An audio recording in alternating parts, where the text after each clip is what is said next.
पहले अपने भाइयों की परेशानी का जवाब दे देता हूँ। जो भाई कह रहे हैं कि भाई तुम कॉल नहीं उठा रहे इतने दिनों से, तो अब मैं बता दूं कि अब मैं सभी भाइयों को टाइम दूंगा, टेंशन मत लो। तो शाम के 7 बजे ही कॉल करना, शाम के 7 बजे से रात के 8 या 9 बजे तक। दिन में करोगे तो मैं कॉल नहीं करूंगा, क्योंकि दिन में मैं उसे ब्लॉक पर लगा दूंगा, फिर तुम कोई कॉल नहीं कर पाओगे, क्योंकि दिन में मुझे बहुत ज़्यादा काम रहता है। रात को 7 बजे से लेकर और 9 बजे तक मैं आप लोगों से बात करूंगा, 9 नहीं तो 8, लेकिन करूंगा जरूर। इसके बीच में अगर किसी की कॉल आती है तो उस भाई की कॉल जरूर उठाई जाएगी, टेंशन मत लो। पूरी कोशिश करूंगा। बीच में अगर मेरे परिवार ने मुझे कोई काम बता दिया तो थोड़ी सी दिक्कत हो सकती है, लेकिन इस बीच में वापस कॉल जरूर करूंगा, चिंता ना करो।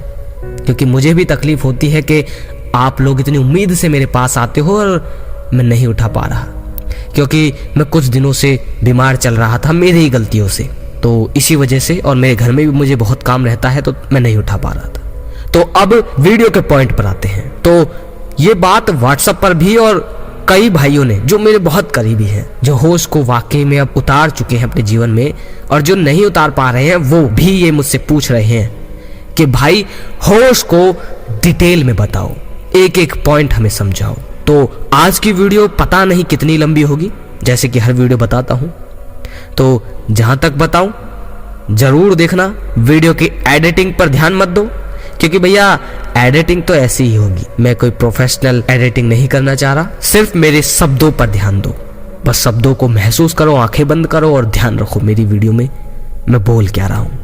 तो बात है होश की, साक्षी भाव की। देखो, साक्षी भाव का मतलब ये होता है कि तुम जो चीज कर रहे हो, ठीक है, मान के चलो तुम खाना खा रहे हो, तो जो तुम खाना खा रहे हो उस खाने को खा रहे हो ये तुम्हें दिखना चाहिए, पर खाने का होकर खाने को नहीं खाना।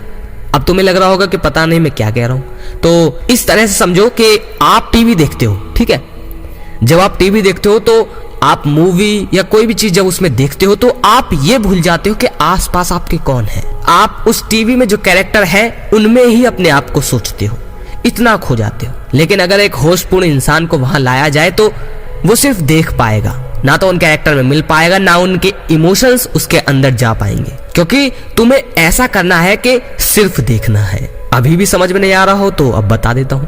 तुम करता नहीं हो, ध्यान रखना, तुम कर्म कर रहे हो, क्रिया कर रहे हो, लेकिन तुम करता नहीं हो। हर ग्रंथ, हर अध्यात्म, पूजा पाठ वगैरह वगैरह, ये सब चीजें, ये सब मोह माया, ये जो चीजें सब बताते हैं, इन सब का अर्थ यही होता है कि अपने आप को कभी भी करता मत समझो, उस काम को बिल्कुल अपना मानकर मत करो। वो कैसे कि तुम जैसे खाना खा रहे हो, तुम्हें खाना खाते हुए दिखना चाहिए कि तुम खाना खा रहे हो, और तुम्हें यह भी दिखना चाहिए कि तुम खाना खा रहे हो।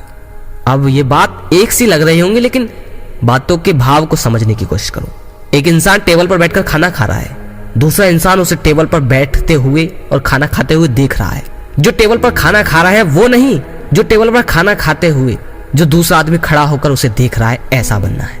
तुम्हें अपने आप को देखना है कि मैं ये काम कर रहा हूं। आज तुम अपने किसी भी काम को ले लो, तुम कोई भी काम उसे उसके हिसाब से करते नहीं, तुम उसमें ही मिल जाते हो, और तभी संसार में तुम्हारे लिए दुख, कलेश, ये चीजें पैदा हो रही हैं। और आज तभी तुम खुशी की तलाश कर रहे हो, आज तभी तुम कोई वासना में चला गया, कोई नशे में, कोई गरीबी, कोई वगैरह वगैरह, इन चीजों को बहुत मायने रख रहा है।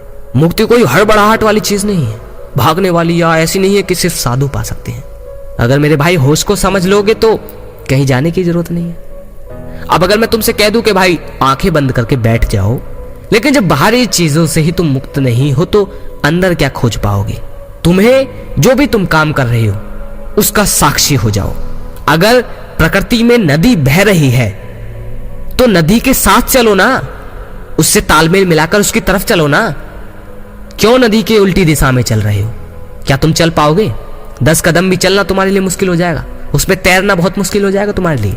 जब तुम्हें जाना ही नदी के बहाव की तरफ था, उधर ही तुम्हारा रास्ता है, उधर ही लक्ष्य है, तो क्यों उसकी तरफ न जाना? नदी की तरफ के बहाव में ही चलो, आसानी से जाओगे। तुमने देखा होगा जो तूफान में सख्त पेड़ होते हैं, जो खड़े रहते हैं, भिड़ते हैं, उससे लड़ते हैं तूफान से, वो जल्दी टूट कर गिर जाते हैं। लेकिन जो पेड़ आंधी की दिशा की तरफ चलता है वो पेड़ सही सलामत रहता है। मैं ये नहीं कह रहा कि तुम वासना में जाओ, नहीं, प्रकृति के साथ साक्षी रहो। जो भी चीज कर रहे हो उसमें अपने आप को भी देखना है कि तुम ये काम कर रहे हो।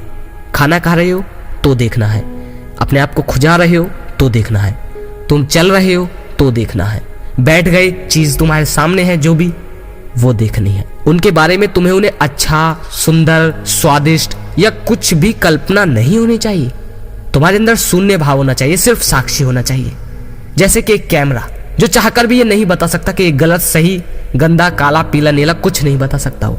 यही असल साक्षी भाव है। साक्षी भाव प्रकृति में तालमेल बनाता है।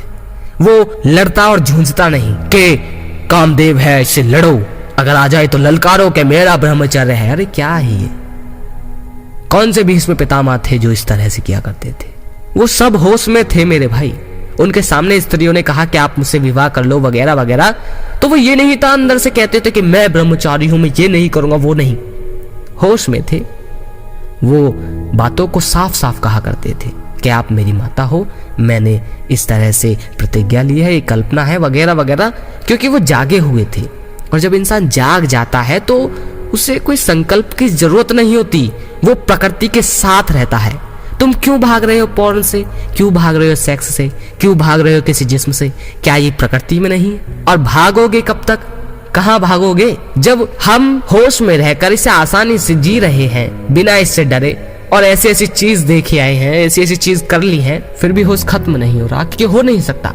होश कोई ऐसी चीज नहीं है कि तुम इसे बाहर से लाते हो। होश कोई मोटिवेशन नहीं है, होश ही जीवन है, साक्षी भाव ही जीवन है। तुम्हारे जीवन में मिठास खत्म हो जाएगी अगर तुम मोटिवेशन के चक्कर में ही भिड़े रहे। तुम्हारे जीवन से शांति बिल्कुल खत्म हो जाएगी अगर तुम वासना से लड़ते ही रहे। एक उम्र के बाद तुम कहोगे कि मैं थक गया, तुम कहोगे कि जीवन जूझते ही जूझते लड़ता बीत गया। थक जाओगे तुम।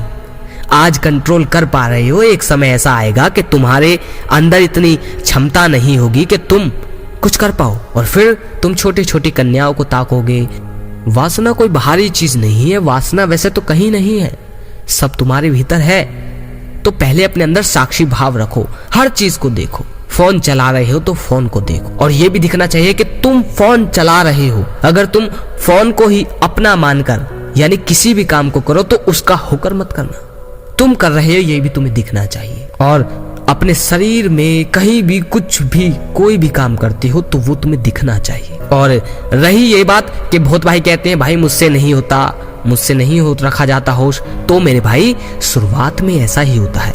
अगर तुम भूल जाओ, बाई चांस तुम भूल जाओ, किसी तरह से ध्यान भटक जाए होश की तरफ से, तो जैसे ही तुम्हारे अंदर याद आए कि होश रखना है, फिर होश साध लो, फिर होश साध लो। धीरे धीरे जैसे ही तुम्हारा निरंतर अभ्यास होता रहेगा वही तुम्हारा जीवन हो जाएगा। अपने आप को दुखी मत करना कि मुझसे नहीं होगा, मेरे बस की नहीं है। अपने आप को हताश मत करना कि हम नहीं कर पाएंगे, ये बड़े बड़े लोगों के लिए है, ऐसा कुछ नहीं है। गौतम बुद्ध इतने सरल नहीं हुए। कोई भी इंसान अगर होश और साक्षी भाव को समझा है तो एक दिन में तो बिल्कुल नहीं। हो सकता है वो तुमसे भी ज्यादा हार चुके हो। तो अगर होश से अगर तुम्हारा ध्यान भटक भी जाए और फिर तुम्हें याद आ जाए कि होश में रहना है, तो फिर से दोबारा होश साध लो। हताश और उदास मत हो, स्वीकार करो। यही चीज तो मैं कहता हूं और पिछली वीडियो में कहा। मेरे पीछे की वीडियो देखो जाकर, समझो उस होश को, और तुम यहां तक टिक रहे हो तो बहुत बड़ी बात है इस वीडियो में। तो हर चीज को स्वीकार करो। लड़ना, टकराना, ये सब बेकार बातें हैं, ये सब मोटिवेशन वालों के काम है। प्रकृति के साथ तालमेल बनाओ।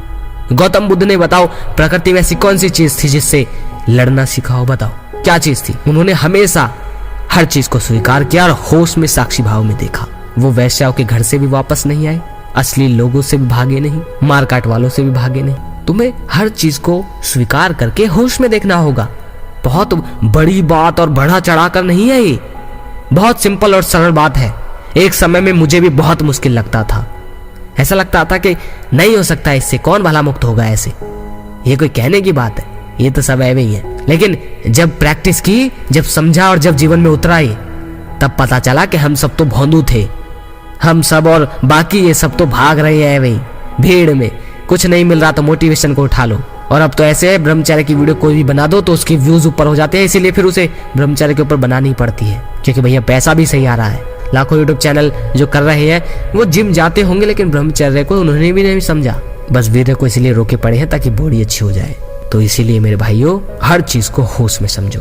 अगर यहाँ तक तुम अब समझ पा रहे हो कि होश को जीना कैसे है और यहाँ तक वीडियो देख ली है और अभी भी यही हो, तो कमेंट में जाकर लिखो, पवन भाई आज से मैं होश को साधूंगा।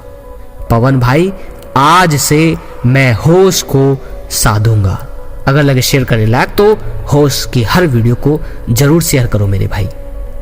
मुक्ति बहुत सरल है पर लोगों ने डरा दिया है।